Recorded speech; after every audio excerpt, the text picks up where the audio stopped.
Sí, en nombre del Polo Democrático Alternativo anunciamos nuestro voto en contra de este proyecto, en el que lamentablemente, según acabamos de oír, se igualaron nuevamente los doctores Santos y Duque, cosa que a mí por supuesto no me sorprende, porque son distinguidísimos voceros de los mismos con las mismas, no nos debemos sorprender por eso. Ese es, digamos, otro argumento más a mi favor o a nuestro favor de que ese ingreso a la OCDE no se debe respaldar. En segundo término, digamos esto, aquí alguien de los que habló de primeros dijo que esto no era un TLC y efectivamente no lo es peor que un TLC, porque los TLC se pueden negociar y el país que quiera llegar a un acuerdo de esos discute y ponen plazos y alegan y unas cosas y otras. No, esto es un contrato de adhesión. Colombia no negoció nada para ingresar a la OCDE. Como se ha dicho aquí, este es un acuerdo de adhesión. ¿Cómo fue la historia de esto? El doctor Santos un día se le ocurrió y sin consultarle a nadie en Colombia, decidió meter a Colombia a la OCDE. Y fue allá y tramitó que por favor lo recibieran a ese que llaman Club de Países Ricos. Y entonces estos personajes de la OCDE le mandaron unas cartas a Colombia diciendo: si quiere entrar aquí, cúmplanos todas estas normas impuestas por 23 comités, más de 100 modificaciones legales tuvo que hacer Colombia sin negociar el ingreso a la OCDE. Ahora, ¿qué es la OCDE? Pues es un pequeño grupo de países controlado por Estados Unidos y las grandes potencias económicas. Nos dicen que es un país, que es un club de países ricos, y probablemente quepa la definición, pero nos ocultan que en los clubes de países ricos también hay porteros, hay ascensoristas, hay gente que trabaja en la cocina, y lo digo con todo respeto por esos oficios y esas profesiones, pero es que ahí entramos sometidos a la férula de las grandes potencias, que no están pensando en el progreso de Colombia. No sigan engañando más a los colombianos con el cuento de que los gringos y los europeos tienen como designio ayudarle a Colombia y a los países pobres a salir de su encrucijada. Se dice que es el club de las buenas prácticas, claro, de las buenas prácticas de ellos, en beneficio de ellos. Esta reforma tributaria, colegas del Senado y colombianos, esta reforma tributaria horrorosa, tan horrorosa como la que tramitó el presidente Santos, es en la orientación de la OCDE. Sacrificarse a los pobres de Colombia, sacrificar a las clases medias de Colombia para favorecer primero que todas las transnacionales y algunos monopolios. Termine, senador. Permítame, que no se demorarán en terminar, como es fácil vislumbrarlo, bajo el control también del capital extranjero. Entonces el Polo Democrático Alternativo rechaza esto, que además tiene mucho de farsa, porque es que aquí no estamos negociando nada. Esta votación lo que hace es formalizar una cosa que ya se impuso en ley de la República. Las exigencias de la OCDE ya están en las normas legales del Estado colombiano. Entonces esto también tiene mucho de farsa. Colombianos, les hago un llamado: no sigan aceptando el cuento que nos llevan aquí echando 25 años con la fábula de que con el libre comercio vamos a salir adelante, mientras unos pocos se enriquecen cada vez más a reventar y enriquecen principalmente a las transnacionales, mientras los pobres de Colombia, las clases medias, sufren y sufren y sufren. Muchas gracias, señor. Mira, al contrario, yo creo que la OCDE es un club de ricos, indudablemente, que tiene un consejo que toma decisiones solo por consenso de sus miembros. Y Colombia es miembro hoy. Es decir, que una política diferente a la del actual gobierno perfectamente podría romper consensos en el Consejo Superior de la OCDE, lo cual lo vuelve relativamente inocuo. No es propiamente un tratado de libre comercio en realidad, es un club de estadísticas que su mayor efecto sobre Colombia sería mostrar la enorme distancia que nos separa de los demás miembros de la OCDE. En sus comités de trabajo, en sus políticas públicas que trata de coordinar, pero que no es vinculante, y en esa medida no obliga a los Estados miembros, lo único que se mostraría al cabo de los años es la distancia que hay entre las estadísticas de los miembros de la OCDE originales que surgen de un enorme plan Marshall después de la Segunda Guerra Mundial en Europa y lo que está sucediendo en Colombia. Y tendría que ver con temas como estos, por ejemplo, el trabajo asalariado. Las reformas laborales hechas por los expresidentes Gaviria y Uribe no tienen sentido en la OCDE, porque conducen a la esclavitud laboral y a la tercerización laboral.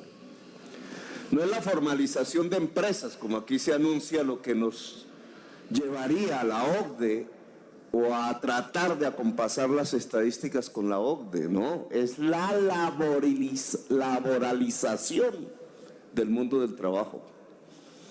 Y eso es lo que no está escrito en las leyes vigentes de Colombia. La Ley 50 y otras posteriores como la reforma laboral hecha en el gobierno del presidente Uribe. Son reformas que llevan a una deslaborización a través del camino de los contratos de prestación de servicios, y eso no existe en la OCDE. La OCDE pregona la laborización, es decir, este Congreso, si quisiera juntar estadísticas con la OCDE y los gobiernos posteriores, tendría que derogar las reformas laborales tanto del presidente Gaviria como la del expresidente Uribe. Solo en el terreno laboral, porque si nos medimos en el terreno del medio ambiente, los países de la OCDE han terminado unos más que... Continúe, senador. Unos más que otros alrededor del frente de la transición energética y la lucha contra el cambio climático. La pregunta que uno se haría es, estadísticamente, ¿podría compararse las políticas públicas de Colombia que están pregonando hoy por hoy más termoeléctrica basada en el carbón y el gas, por ejemplo en el Cesar y en el Golfo de Morrosquillo, que las políticas que adelanta la OCDE tendiendo a un tránsito rápido y vertiginoso hacia energías limpias? ¿O habría otro frente de preguntas que las estadísticas mostrarían entre los miembros de la OCDE y el gobierno de Colombia, Colombia misma? Por ejemplo, la utilización de la tierra fértil. ¿Algún país miembro de la OCDE hoy puede presentar una estadística tal que 2/3 partes de sus tierras fértiles Continúe, senador. no se utilicen para producir alimentos? Resulta que toda la tierra fértil en los países OCDE son utilizadas para la producción agropecuaria de alta productividad, de alto nivel de conocimiento y con altas tasas impositivas sobre la tenencia de tierras fértiles no productivas. ¿Saben ustedes, señores congresistas, lo que significa eso en Colombia?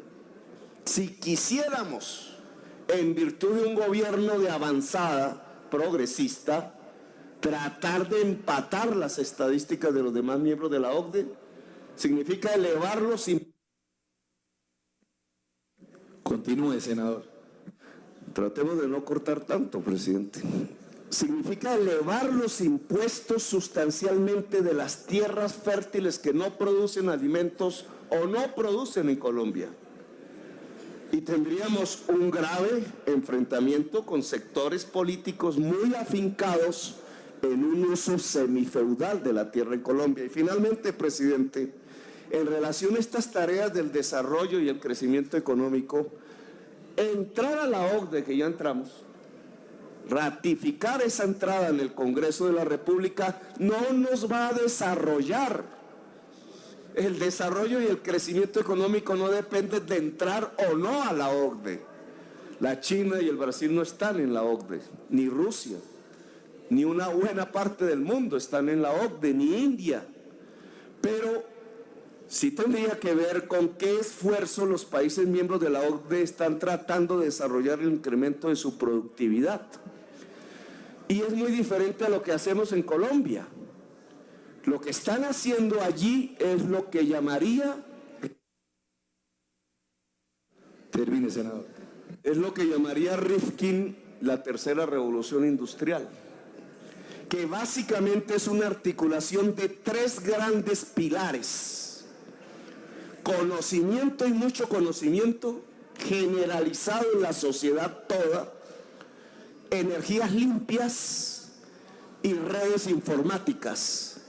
La conjunción de esos tres grandes pilares produce el actual crecimiento económico y la actual producción de riqueza. La pregunta que uno tendría que hacerse respecto a Colombia es: ¿está el actual gobierno, por ejemplo, para no hablar de los anteriores, adelantando el conocimiento generalizado en la sociedad colombiana o está desfinanciando la educación? Hoy hay una gran movilización social que debería llamarnos a cuento y a orden de cuentas. ¿Cuál sociedad del conocimiento, como pregona la OCDE, enfrentados a un gobierno que le da pena siquiera hablar con los estudiantes de educación y que no tiene en sus perspectivas la financiación de la educación? ¿O cuál es la financiación de la nueva infraestructura de energías limpias en Colombia? Las termo de carbón y de gas en el Cesar, donde debería haber grandes granjas de energía solar, o en La Guajira, o en el Golfo de Morrosquillo, por ejemplo. ¿O cuál es finalmente la inversión en las redes informáticas en el último tramo, el que llega a la casa, al hogar? ¿Tenemos banda ancha en los hogares de Colombia? Sabemos perfectamente como Estado que al articular la banda ancha con el conocimiento y con las energías limpias, se produce la base, la infraestructura de la tercera revolución industrial. Sabemos entonces, y termino aquí, señor presidente del Congreso, me extraña que no se haya debatido su última propuesta, sabemos aquí en esta plenaria y de cara a aprobar finalmente el ingreso en la OCDE, que no es más sino un club estadístico no vinculante, que para poder realmente realizar esta tercera revolución industrial tendríamos que contrastar las políticas del presidente Duque en materia de educación, en materia de ciencia y tecnología, en materia de universidad pública, en materia de productividad agraria y democratización de la tierra y la tenencia de la tierra, y en materia de lucha contra el cambio climático, que nos demandaría dejar de ser una economía dependiente del petróleo y del carbón y pasar a ser una economía dependiente del conocimiento de la sociedad colombiana. A mí me parece que estos contrastes son los que va a mostrar las estadísticas entre los miembros de la OCDE y Colombia, y que no se trata simplemente de entrar a la OCDE para que nos digan que somos un país rico, que no somos, sino que se trata de mirar cuáles deberían ser las transformaciones profundas que la sociedad y la política pública de Colombia debería tener para siquiera asimilarnos a un buen vivir o a un estado de bienestar como muchos de los países miembros de la OCDE sí pueden presentar como estadísticas a los demás miembros del club. Gracias, señor presidente, muy amable.